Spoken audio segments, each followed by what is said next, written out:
Joining us is Cliff May. He's a president for the Foundation for Defense of Democracies. Cliff, good to see you. Thanks for your time. Good to be here. There were a number of options, this was on a Bloomberg column earlier today, that are short of invasion being one of them, but I want to look at some of the other ones, that how Russia could exert influence without necessarily landing troops in any of these places, including eastern Ukraine, by the way, annexing without bloodshed, and it's calling upon the old Soviet debt that Ukraine has, for example, of $20 billion, making sure the government is unpopular, increasingly unpopular in Ukraine. We have a list for you up on the screen. Visa suicide, it was called in this column, essentially not allowing any Ukrainian workers to go across the border. Dirty war, cyber warfare, using covert forces to stir up trouble, to create an insurrection movement. And then the Ukrainian election, essentially just trying to buy votes, do what you can to make sure that we have a pro-Russia guy going anyway. Do you think those are compelling from Putin's perspective as a way to take eastern Ukraine, and perhaps some of these other countries we'll look at in a second, without having to land any troops?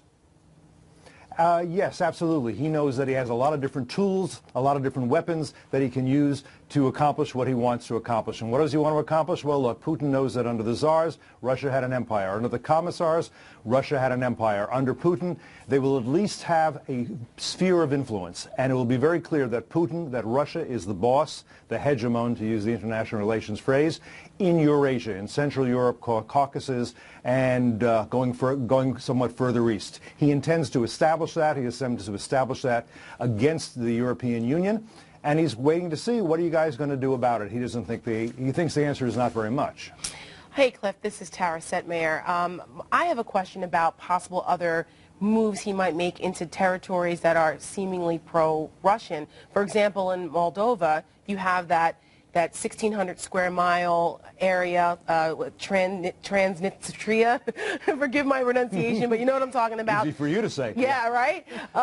It's 1,600 square miles. They have 500,000 people there. They kind of sort of like Russia. They voted a couple years ago that they want to go back with Russia, but no one, it's like one of those areas that is kind of independent of itself, and they don't want to go back to Moldova, perhaps, but there's 1,500 Russian peacekeepers there currently. So is that an area that's prime for potential Putin to come in and say, we've already got peacekeepers there, these folks already expressed they want to come back to us, let's absorb them back into Mother Russia? In a word, yes. He certainly will want that, I think, as part of the sphere of influence, as I'm calling it. And he may want within Eurasia to have different categories. In other words, there'll be the Russian Federation proper. Crimea, as Buck says, is now part of that. There'll be eastern Ukraine, which he may leave in the Ukraine, but he will expect them to vote very much in a pro-Russian way. And there'll be other parts of the region that will be Finlandized. That's an old word from the Cold War. I'm bringing it back up. To be Finlandized means you have sovereignty, you have independence, but you never, ever, ever do anything that the Kremlin doesn't like. You understand that there are lines you just do not cross, because if you do, the Kremlin will take revenge on you. So it's Charles Cook. Speaking of lines, I'm just wondering, the President today said we're not going to be getting into a military excursion in Ukraine. To paraphrase Ronald Reagan, what is the line beyond which they cannot go? I mean, this is probably an extreme question. I understand that we don't want to start a war, but what is the line that if Putin crossed, it would be incumbent upon us to actually do something, maybe militarily? Yes, that hasn't been made specific, but I think we can guess, and the answer is the EU and the NATO countries.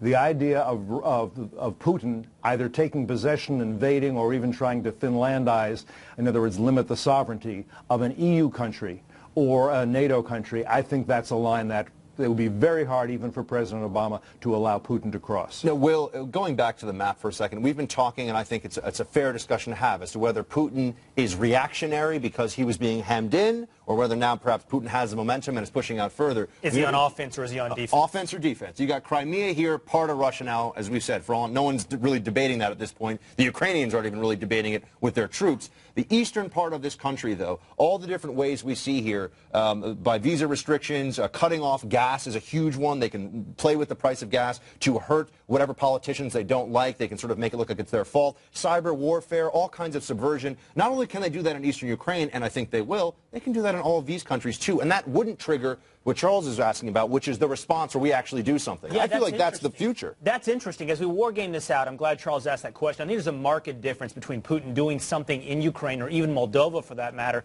than doing something in Estonia, Latvia, or Lithuania, which are NATO partners. Should he do something there, that could trigger American action. But you bring up a good point. What is that something he could do? If it's not, doesn't necessarily have to be standard military action. And I think the other question that I have is this. If we all are correct in our assessment at the table early on that economic sanctions have very little effect on Putin, what can we do then?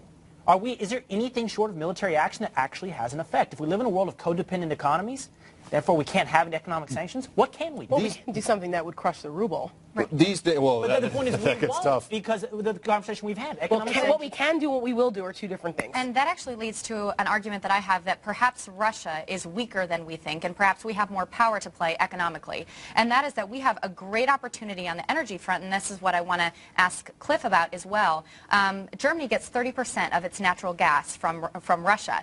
And Angela Merkel has come out today and says she wants to disband the G8. She's taken a very strong position against Putin and Russia. Is there an opportunity here for America to exert its strength economically, forge greater ties with the EU insofar as providing potential exports of gas, natural gas, and kind of twist Putin's arm into more cooperation in that respect?